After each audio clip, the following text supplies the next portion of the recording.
The time is 8:45. Here is the news edited by Lal Malwarache, read by Victor Raj. Here are the headlines of the local news. Presenting the interim budget, the President says a national economic policy for 25 years should be prepared.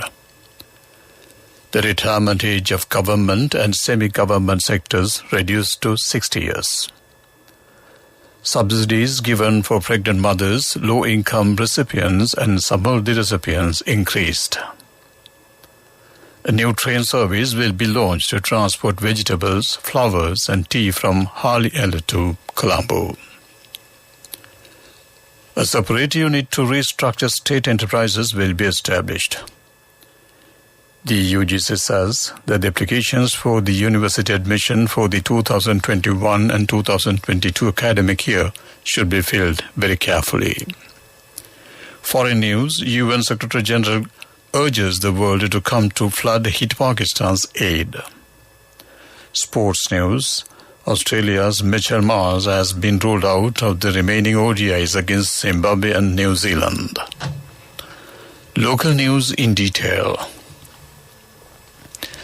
President Ranil Wickremesinghe has requested everyone to join to build the nation, leaving aside their political aims. He said it will pave the way to create a nation that moves forward competitively with the world. Presenting the second reading of the interim budget in Parliament, the President said the parliamentary foundation to change the economic system in the country so far would be laid through this budget. A national economic policy for 25 years should be prepared. The retirement age of the government and semi-government sectors has been reduced to 60 years. Employees who have exceeded 60 years should retire on 31st of December. The value-added tax will be increased from 12% to 15% from 1st of next month.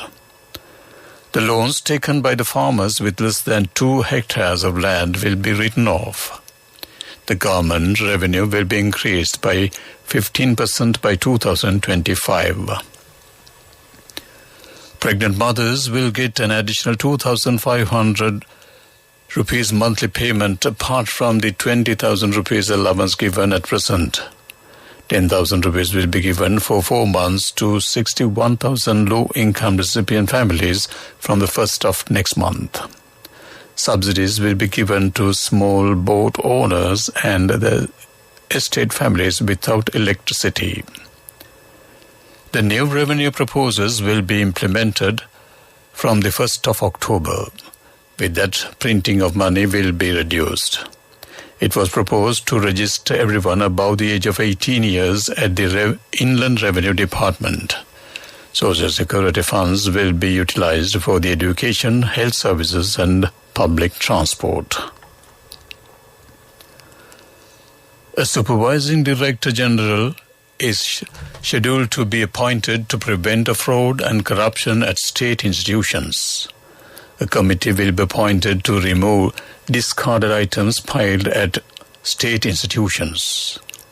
An independent debt management institute will be established under the Treasury. Steps will be taken to send money directly to the accounts of beneficiaries to implement welfare programs more efficiently. The sum of the allowance paid for 1.7 million families will be increased between 5,000 rupees to 7,500 rupees. It has been proposed a temporary allowance of 5,000 rupees for the persons in the waiting list of Samurdhi. Foreign university branches will be set up for science education, including medicine. A new train service will be launched to transport vegetables, flowers and tea from Hali to Colombo. It was proposed to establish a separate unit to restructure state enterprises. 200 million rupees will be allocated for that. A close monitoring of 50 state enterprises will be done. 20% of the shares of the state banks will be given to the employees and depositors of those banks. Payments for kidney patients, elders and differently abled persons will be increased. Fertilizer price is scheduled to be reduced from the next month. This news broadcast comes to you from the Sri Lanka Broadcasting Corporation. Continuing with more local news, the Ministry of Public Administration has issued a new circular to prevent delays in response to problems and inquiries made by the public at state institutions. According to the circular, an acknowledgement should be sent to the relevant party within 1 week of receiving a letter. It is compulsory to send a final reply within 4 weeks. It is also compulsory to mention the telephone number of the subject officer, fax number and the email below the signature of the reply letter. All emails sent to the office should be read daily and replies should be given on the same day. If not, a reply should be sent mentioning the date of replying. The UGC chairman, Professor Sampath Amarathunga, says that the applications for the university admission for the 2022 and 2022 academic year should be filled very carefully before sending them. The University Grant Commission said that each applicant must have national identity card with them. The chairman said that many novel degree courses will be introduced in this academic year 2035 students will be admitted to medical faculties, while 2,238 are to be enrolled in the engineering faculties. The police have arrested 25 individuals during the Inter-University Students' Federation's protest march held in Colombo this evening. The police spokesperson said the arrests were made to take the situation under control. Earlier, the Technical College Junction in Maradana was completely blocked and vehicular movement in the area was disrupted by the protest march. Then the police fired tear gas and water cannons to disperse the protesters at Deans Road in Maradana. That ends local news. The main news story is brought to you by Siddhalepa Vedamahatmya. The government has decided to suspend the purchase of vehicles powered by the fossil fuels for this state sector. President Ranil Wickremesinghe says only electric-powered vehicles will be purchased for the use of the public sector in the future. The president said the private sector will be encouraged to use electric vehicles. He said this proposal will be implemented step by step and will be completed by January 1st of 2026. That ends main news story. The main news story was brought to you by Siddhalepa Vedamahatmya. Watch Life is brought to you by A Strength to Your Life. CIB Janajaya Vasana has commenced. Valuable gifts and all bills are on 31st of October. Come to CIB today. The Department of Irrigation has issued flood warnings from tonight to next 2 days.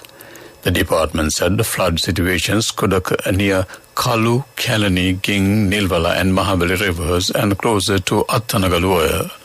The department said people living in low-lying areas of those rivers should stay vigilant. That ends Watchlight. A Strength to Your Life. CIB Janajaya Vasana has commenced. Valuable gifts and all bills are on 31st of October. Come to CIB today. Moving on to world news, headlines first. UN Secretary General urges the world to come to flood-hit Pakistan's aid. At least 23 dead in Iraq amid fighting after Muqtada al-Sadr quits. Solomon Islands holds naval bases after US-UK ships denied entry. World news in detail. Pakistan is facing a monsoon on steroids, the UN Secretary General has warned after floods submerged a third of the country. Antonio Guterres has urged the world to come to Pakistan aid as he launched a $160 million appeal to help the tens of millions affected in the disaster. He blamed the relentless impact of the poor level of the rain and flooding At least 1,136 people have been killed since June, and roads, crops, homes and bridges washed away across the country. At least 23 people have been killed in some of the worst fighting for years in Iraq's capital Baghdad, sparked by a key leader's decision to quit politics. Gunshots and rocket fire range out as supporters of Shia Muslim cleric Muqtada al-Sadr clashed with security forces and militias aligned with Iran. Mr. Sadr has ordered his supporters to withdraw from outside parliament, where they have been protesting for weeks. Iraq has been in a state of paralysis since inconclusive elections in 2021. The Solomon Islands has temporarily halted all naval visits after failing to grant access to US and UK ships earlier this month. Island's capital, Honiara, sources said the vessels had not sought access in time, and this prompted a review of arrival procedure. But the move marks a departure from routine and has raised concerns about China's influence. Honiara signed a security pact with Beijing in April, sparking alarm among US allies and other Pacific islands. To wrap up the world news, let's take a look at the headlines once again. UN Secretary-General urges the world to come to flood-hit Pakistan's aid. At least 23 dead in Iraq amid fighting after Muqtada al-Sadr quits. Solomon Islands holds naval visits after US-UK ships denied entry. That ends world news. Moving on to development news. Minister of Foreign Affairs Ali Zabri awarded letters of appointment to a group of trained Sri Lankan nurses who were scheduled to begin their employment at the hospitals in the United Kingdom at a ceremony held in Colombo recently. This is the first batch of trained nurses under the program implemented by the International Institute of Health Sciences, Verisura, Sri Lanka, with the facilitation of the Sri Lanka High Commission in London. Minister Sabri said their journey towards an outstanding career in one of the most developed health systems has just begun, and invited them to be representatives of the country in building the image of caring Sri Lankan professionals. That ends development news. Sports news is brought to you by Sampath Bank. We present your future. Mitchell Mars has been ruled out of the remaining ODIs against Zimbabwe and New Zealand with a minor ankle injury, but will be available for the T20 tour of India next month ahead of the World Cup in Australia. Mars' injury was described as minor ankle soreness, and with the proximity of the T20 World Cup, where Marsh will be a key part of the side at number 3, a cautious approach is being taken. He was used as the first change bowler in the opening ODI, where he took 1 for 22 runs. That ends the sports news. Cash through NSP globally and win wonderful gifts locally. From October 1st, 2021 to December 31st, 2022. Remit a minimum of $100 or an equivalent amount in any foreign currency 3 times through NSB U Trust. Business news sponsored by National Savings Bank, the safest place for your money. Sri Lanka has sold the entire 25 billion rupees of the offered bonds maturing on the 15th of May 2031 at 29.52%, data from the State Debt Office showed. The Debt Office also sold 2,443 million rupees of on 1st of July 2025 bonds at 29.16% after offering 15 billion rupees dollars, and the public could bid for the 2025 bond at the weighted average yield until 4 p.m. on August 31st. That ends business news. Business news sponsored by cash through NSP globally and win wonderful gifts locally. Will you be the lucky winner of the NSP Golden Jubilee? 50 gold sovereigns for the top prize winner of the NSP Golden Jubilee. Scooters for the 10 second prize winners. iPhones for the 10 third prize winners. Mountain bikes for the 29 fourth prize winners. From October 1st, 2021 to December 31st, 2022. Remit a minimum of $100 or an equivalent amount in any foreign currency 3 times through NSB U Trust. Moving on to economic news. Minister of Tourism Harin Fernandez says Sri Lanka will introduce a 5-year multiple entry tourist visa with a 6-month stay for 35 countries. In a tweet posted today, the minister said the Cabinet of Ministers approved the proposal.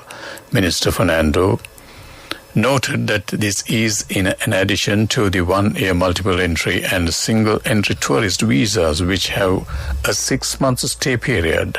It was previously limited to 30 days. He said the decision was taken to boost repeat tourism in Sri Lanka. That ends economic news. Finally, on to the weather report. The Met Department says a low-level atmospherical disturbance is likely to develop in the vicinity of Sri Lanka. Hence, showers or thundershowers will occur over most parts of the island during the evening or night. Heavy showers above 100 mm can be expected at some places in southern, Saparagama, central, over northwestern, north central and eastern provinces. Showers may occur in the western and southern provinces during the morning too. That ends weather report. To bring to an end the night news broadcast on Radio Sri Lanka, let's take a look at the headlines once again. Presenting the interim budget, the President says a national economic policy for 25 years should be prepared.